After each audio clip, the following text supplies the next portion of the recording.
First connect the breaker, then connect the inverter.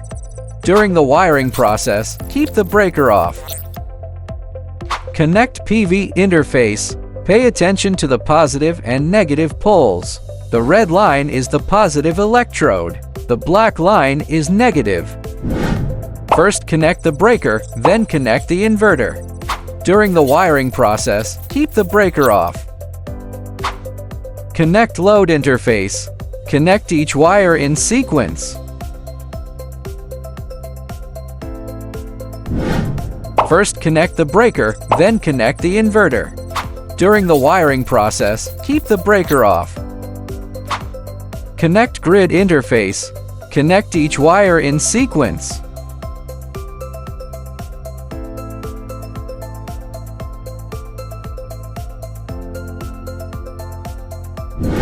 First connect the breaker, then connect the inverter. During the wiring process, keep the breaker off. Connect battery interface. Pay attention to the positive and negative poles. The red line is the positive electrode. The black line is negative.